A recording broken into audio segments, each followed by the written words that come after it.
Dear students, welcome to the lecture of Object Relational Database Management System.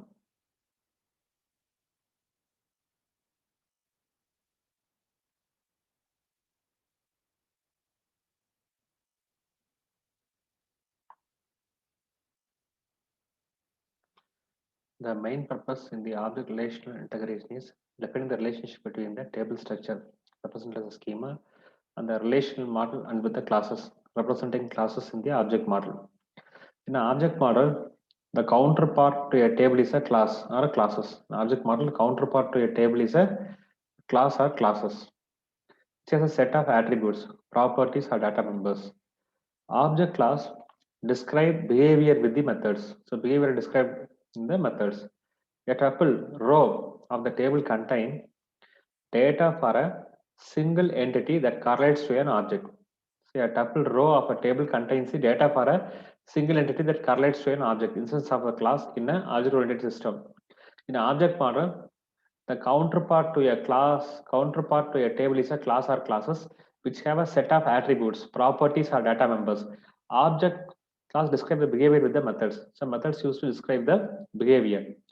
A tuple, a row of a table contains the data for a single entity that correlates to an object, instance of a class in an object-oriented database. So what is it? So we have to map a table with a class, and so attributes are the data members of a table, and class describe the behavior within the methods. If you take a row of the table, that is known as an instance of a class in the object-oriented system. A stored procedure is a module of a pre-compiled SQL code maintained within the database that executes on the server to enforce the rules of the business that has set about the data. Stored procedure is a of a pre-compiled SQL code that is maintained with the database. So this is inside the database to execute the server to enforce the rules the business has set about the data. Therefore, the mapping is essential to the object and relational integration or between a table and a class, between a column and attributes, between a row and a object. So table and a class, column, attributes, row and object, and between the stored procedure and a method. So stored procedure in the table, method in the class. For a tool to able to define how relational data maps to and an application objects, it must have at least following mapping capabilities. So mapping capabilities are table class mapping, table multiple class mapping, table inherited class mapping, table inherited classes mapping. So there are 4 types of mapping. So in this video we cover table class mapping, table multiple class mapping, and table inherited mapping, classes mapping. So next video we cover the table inherited classes mapping. Table class mapping.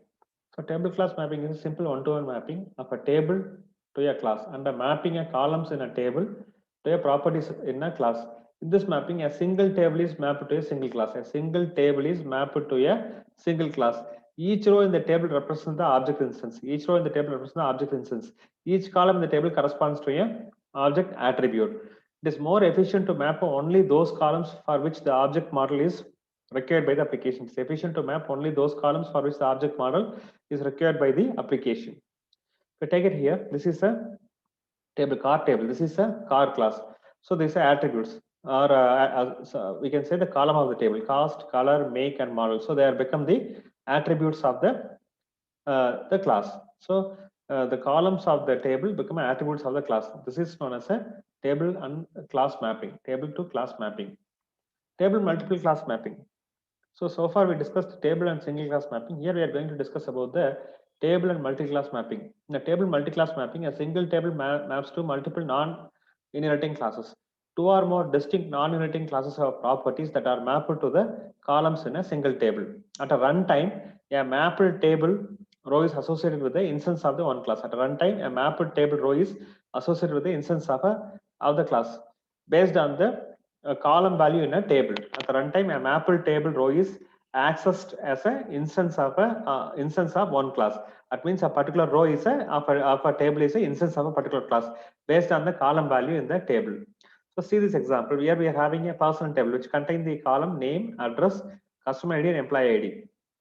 Here we are having two classes, employee and customer. So the name, address, and employee ID, they belongs to the employee class, and the name, address, and customer ID belongs to the customer class, mapped to the customer class.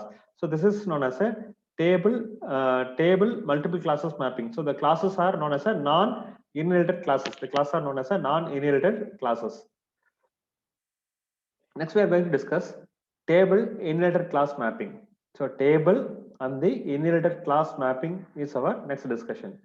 The table inherited class mapping, a single table maps to many classes that have a common superclass. A single table is mapped to many classes that is having a common superclass.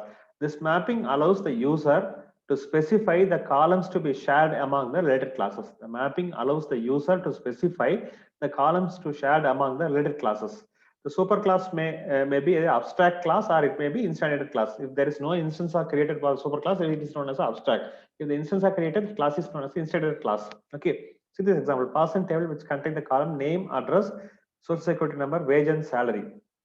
Here the employee table is a common superclass. Name, address, social security numbers are stored in the employee table.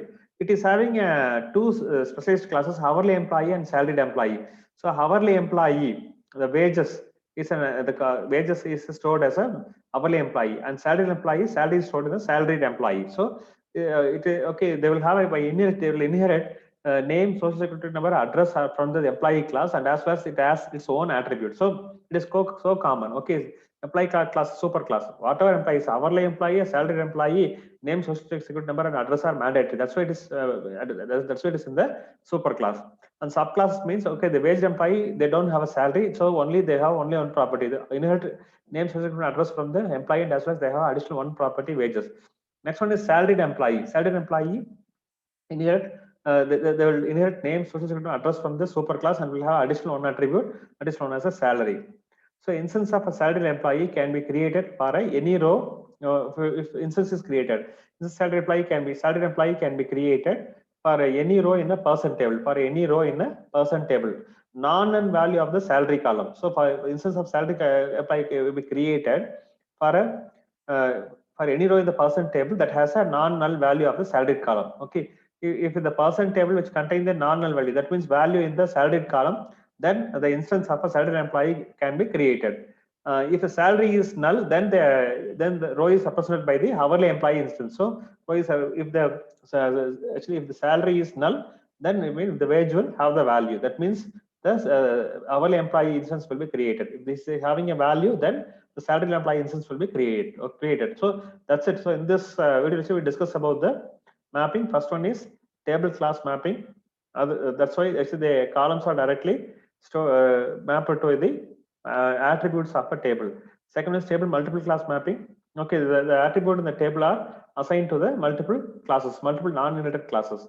The next one is table inherited class mapping.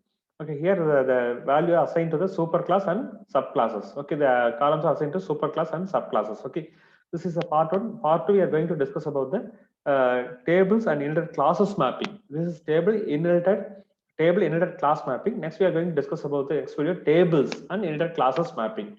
So thanks for watching the video. Thank you.